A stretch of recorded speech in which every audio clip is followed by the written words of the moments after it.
আজকে আমি পাঁঠার মাংস রান্না করছি। তার জন্য গোটা মশলার মধ্যে দুটো তেজপাতা, এক টুকরো দারচিনি, 10-12টা গোলমরিচ, 10-12টা লবঙ্গ, 5টা ছোট এলাচ, একটুখানি জিরে, একটুখানি ধনে আর একটা জায়ফল, এগুলো শুকনো একটু গুঁড়ো করে নেব।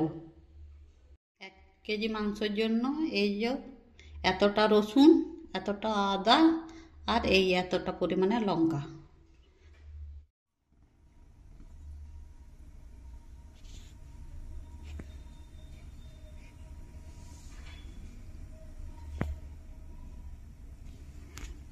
তেল মাংসতে দেবো ম্যারিনেট করার জন্য। তেলটা গরম করে নিয়েছি।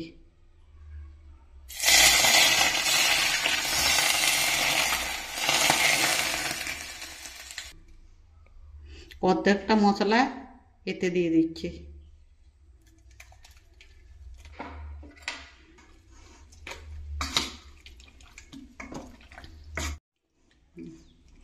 ভালো করে ম্যারিনেট করা হয়ে গেছে, এবারে ঢাকা দিয়ে রেখে দেবো।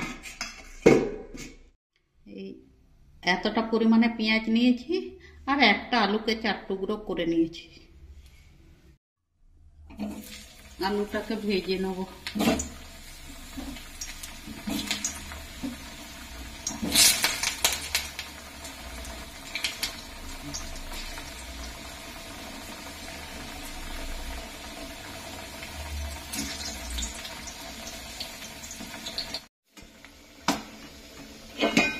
আলুগুলো তুলে নিচ্ছি।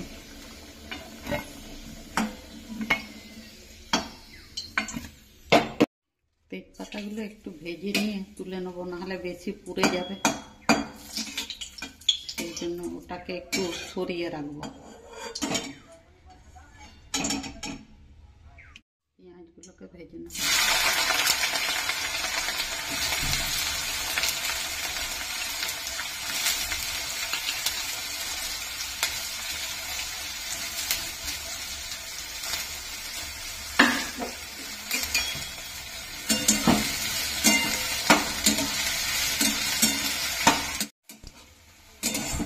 পেঁয়াজটা সুন্দর করে কষা হয়ে গেছে।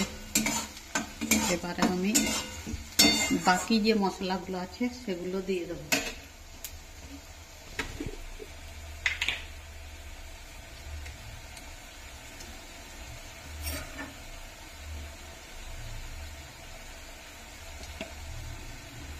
এক চামচ জিরে গুঁড়ো,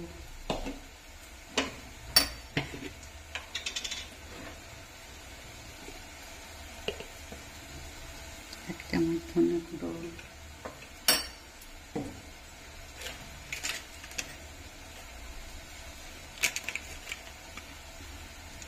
কাশ্মীরি লাল মরিচ গুঁড়ো, 1 চামচ মিট মশলা,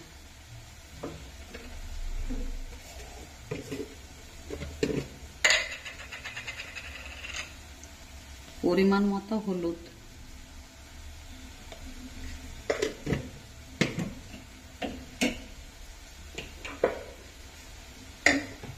আগে যে বেটে রেখেছিলাম সেই মশলাগুলো,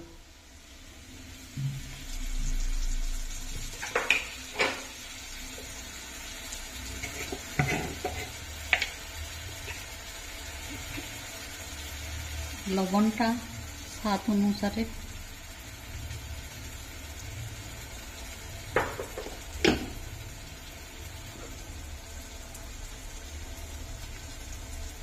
একটু গরম মশলা, সবগুলো ভালো করে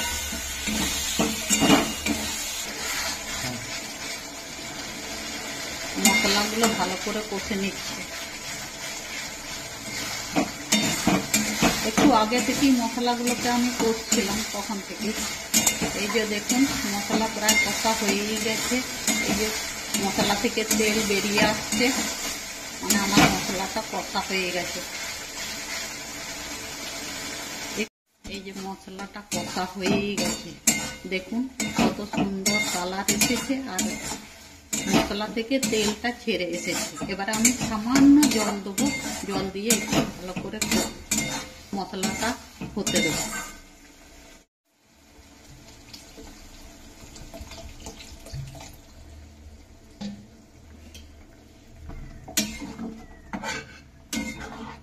মশলাটা ভালো করে হতে দেবো।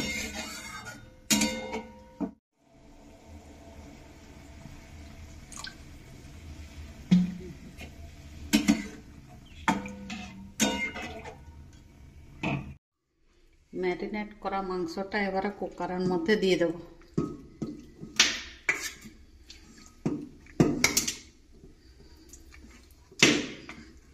এই যে আলু যেটা ভেজে রেখেছিলাম সেটাও দিয়ে দেবো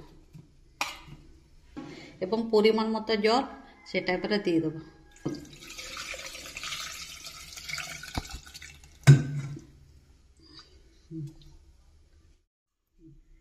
এবারে ভালো করে মিশিয়ে নেব খুন্তির সাহায্যে। মশলাটা ভালো করে মিশিয়ে নেব।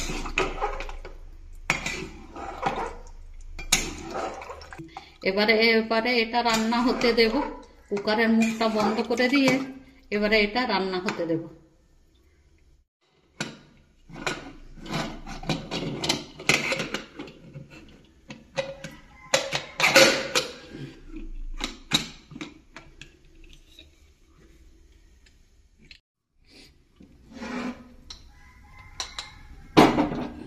এবারে বসিয়ে দিলাম। দেখুন বন্ধুরা, রান্না হয়ে গেছে। এবারে আপনাদেরকে খুলে দেখিয়ে দিচ্ছি।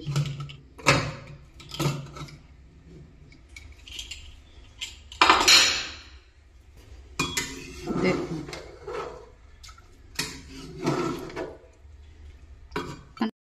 দেখুন বন্ধুরা, কত সুন্দর হয়েছে পাঁঠা মাংসের ঝোল।